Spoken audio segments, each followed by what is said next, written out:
This is eye-opening because I trust this more than I trust a person for this material. A person is going to put their own filter, their own lens on how they see this because it's heavy. You're talking about children, you're talking about rich people, you're talking about politicians. People feel a certain way about this. Welcome to King Moves. In chess, the king moves one step at a time, but that single move can change everything. Each week, we explore mindset shifts and simple actions that could lead to the next breakthrough in your business and life. I'm your co-host, Ethan King, from Atlanta, Georgia, USA. Entrepreneur, TEDx speaker, and best-selling author of Wealth Beyond Money. And I'm your co-host, Justin King, no relation to Ethan, from Cape Town, South Africa. Entrepreneur, speaker, and business growth strategist. Our journey crosses continents and cultures as we think out loud, challenge assumptions, and uncover the small moves that create big momentum. Welcome to King Moves. Let's start the conversation. All right, Justin. So we have an interesting use case for AI that has come about, and I've discussed the tool Notebook LM on here before. I talk about it in my book. It's a Google product that allows you to dump sources in. The sources could be PDFs, books, videos, websites, and then you can chat with your sources in the middle panel. And then the real powerful tool is you can convert those sources into different media formats. You can create an AI-generated podcast. You could create videos, slide decks, mind maps, flashcards. I don't even think I'm naming all of the different things that they offer now, but it allows you to change how you want to learn things, which I think is a very, very powerful unlock. One of the first things I used it for, if you look back at one of our earlier episodes, is I took my email newsletters that I wanted to catch up on and I just dumped them in Notebook LM. I converted it to a podcast and went for a run and I listened to it. And it creates these two AI-generated hosts that sound like a man and a woman having a conversation about your source material. But I was able to digest that content out on a run instead of having to sit there and read through these email newsletters. Okay, so it's evolved over the years, and now we have someone who decided to take the Epstein files, which is millions and millions of files, and dump them into Notebook LM and generate a podcast. And that podcast has exploded. Last time I checked, let's see, there are 120 episodes because it's a lot of material. And I started listening to it. It's fascinating stuff. Obviously, very heavy subject matter, very, controversial. It's some dark stuff in there. So this episode, we're not really talking about the content of the Epstein files, but it's about a use of AI and reactions to it. And you know what? I don't mind these two podcast hosts, even though I know that they're not human. I actually don't mind it. And I do like the fact that whoever created this podcast, I have to look up his name, but he intentionally made them inject no opinion.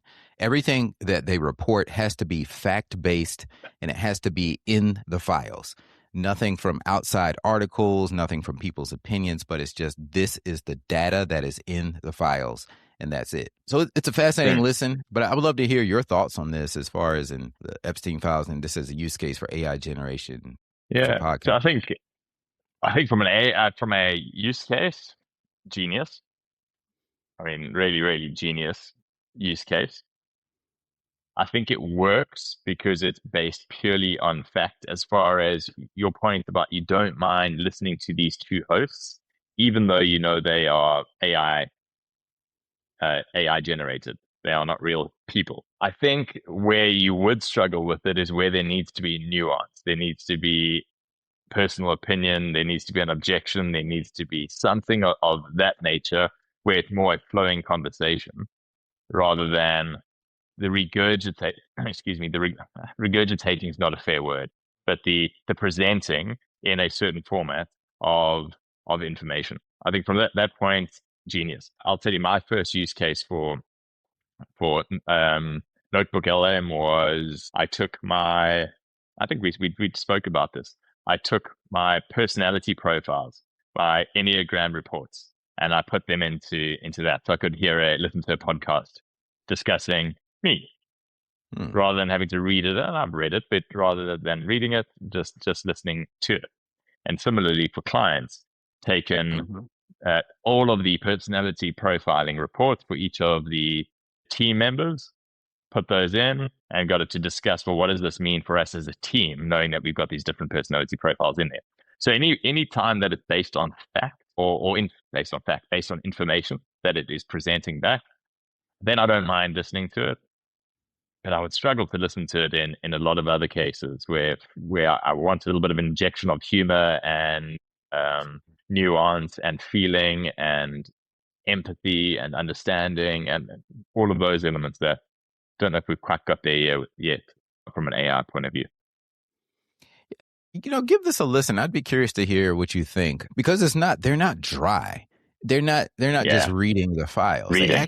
They have banter between the two co-hosts. At times you forget that these aren't real people. It's actually mind-boggling. And I for this use case, I like the fact that it's not tainted with opinion, or if someone Mm, is leaning politically right or left, because obviously there are a lot of big political names involved with this. So that you get that all the time, where this can push people either direction. I just want the facts as to what actually was documented, what actually happened.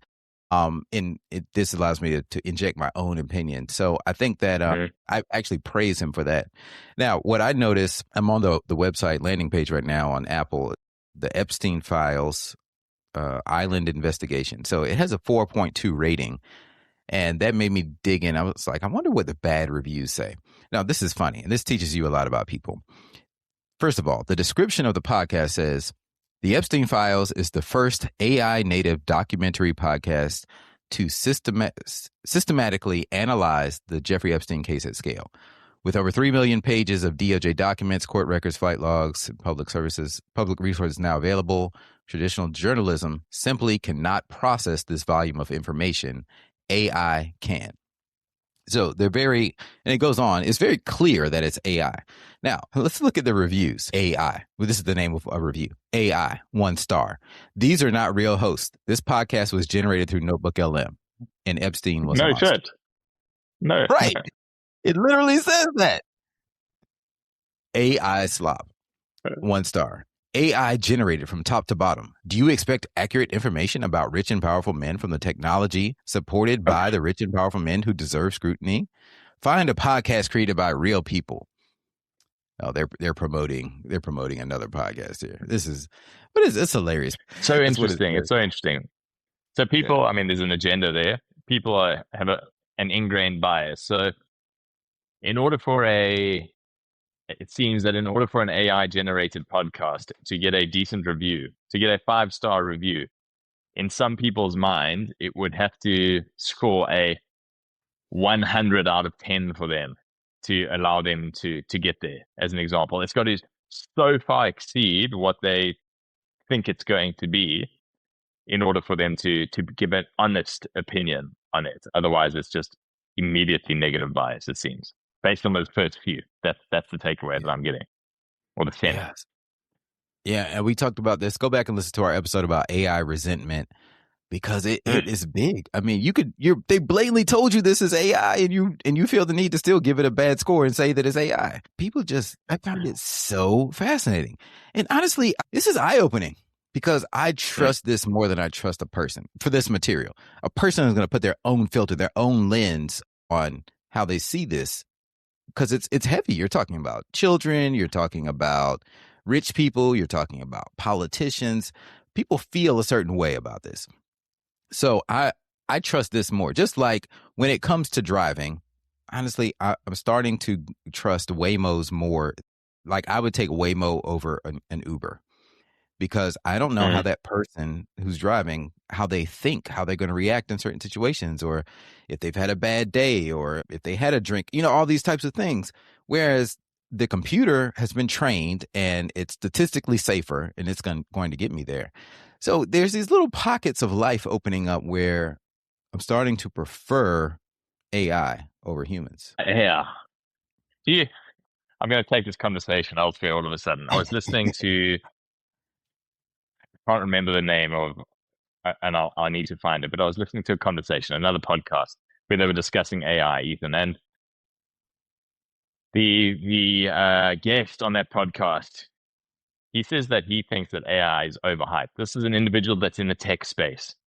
He Mm. says that he thinks that the likes of Sam Altman, they have hyped AI to more than it is potentially ever going to be in order to get massive valuations for their business.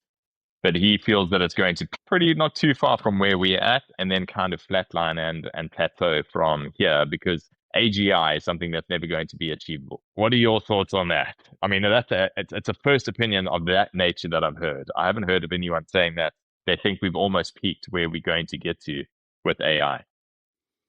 I wouldn't use the word overhyped. I think it is the hype is justifiable once people understand the true power of it. And I'm surprised that the number of people over 7 billion people on this planet have never used AI. And when you think about it, I mean, it seems like in my world, it seems like everybody's using it. Sometimes I feel like I'm behind, and I've written books. I'm working on another book about it, and I teach this stuff, but I feel like I'm catching up. But most people haven't even touched it. So I think that there's room to grow. I would have to read the article, but I do agree that it is a bit of a bubble, just like the internet, the .com era. Mm, Everybody was .com crazy, and then it kind of fizzled, but it's still part of our lives.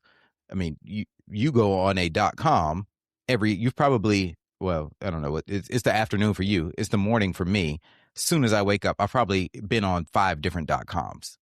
It's yeah. just part of our lives, or my device has. So the internet didn't go away because people stopped talking about it. AI is never going to go away. So I think it will just become more and more ingrained in our lives to where we don't even think about it. It's going to be like oxygen, like air, like the internet, like water. We're just going to assume it's there. Mhm. We will be used to it, and it won't be a big deal at some point. Yeah. So going back to before I hijacked our conversation, I don't think it's going away either, and I don't think that's what this gent was saying. But he was saying it wasn't going to reach the heights or the peaks that a lot of people say it is going to. I don't think we've hit the peak. I think there's still a huge amount Yeah. to come. But I wonder if it's fear that drives the types of testimonials or the types of reviews that we just read on the podcast episode, in that this thing terrifies me so much. All I'm reading or hearing is going to replace jobs and it's going to make humans redundant, if we're wanting to put it that way. So the way I'm going to fight back is I'm going to give things bad reviews and saying this is nonsense Mhm. because it's AI and it's clearly AI. I wonder if it's partly just this like a fear reaction that's coming through from a lot of people. I do think that that's a big part of it. And if you're the type of person, and you're probably not listening to this podcast if you're this type of person, but if you're the type of person who has just a mundane, rudimentary job where all you do is copy paste or just move things from one thing to another, if it doesn't require a lot of thought, a lot of human decision making, a lot of personal interaction with other human beings, and knowing how to leverage those relationships and what to say and not to say and understanding human nature. If you're in a job that is just totally just rudimentary, those jobs are going to go first. And we've already seen it start happening. Okay, so let's look at something. Now the surprise in that is computer programming. And that was what that guy's article, Matt Schumer's article, is about, because Mm, their jobs are being taken. But if you think about it, man, computer programming is really a bunch of if then statements, and you still have to, and then you just have to know the code in order to execute it. Driving a car, like driving a vehicle, is really pretty straightforward. The issue that we get into with driving is watching the other drivers and making sure no one does anything stupid. That's the biggest thing that we have to do. But if it were just you driving on a street and having to obey street signs, I mean, you don't even have to think about that. How many times have you driven and you're doing something else, you're thinking about something else, you're having a conversation with someone in the car, you're not having to think about what to do. So AI is replacing that. yeah. So yes, if someone has that fear, which and there are a lot of people who have jobs like that, and they should be scared. But that's why I encourage people to get out there and at least start using AI, playing with it. Don't fear it. If you feel like you're being bullied by AI, bully the bully. Go learn it. Don't let it take over your life. Don't let it replace you. Learn how to use it so that you can be the one who dominates. I like that. I do like that. And I think, again, bringing it back to the Epstein file podcast, again, it's AI showing up in places that people feel, hey, AI shouldn't be here yet. And I think that's maybe, again, what is making people uncomfortable is that the use cases are just endless and it's starting to show up in most areas. I mean, I think we would be shocked if we knew all the areas that it was in. Yeah. Physical Yeah. product as an example, we just can't see what's driving the manufacturing and behind it, but absolutely filled with AI interventions and process improvement and. But I think that was just it's a very, very in your face. Hey, it's in the space as well, which I think people, for whatever reason, some people just not expect it. Yeah. But yeah, check it out. We'd love to hear your thoughts if you're listening here. What you think about this whole movement with AI and this breakthrough Epstein files podcast that was fully AI generated to digest these millions of files and report the facts to us. Let us know what you think. That's a wrap for today's episode of King Moves. Quick favor before we go. If this episode made you think differently or helped you see your next move more clearly, take 30 seconds and leave us a review. It helps the show reach leaders who need these conversations. Remember, in chess, like in business, one right move can change everything. Take today's action step, make your move, and build momentum. And if you found value in today's episode, share it with someone who's ready for the next breakthrough. Don't forget to subscribe so you never miss our weekly conversations. Until next time.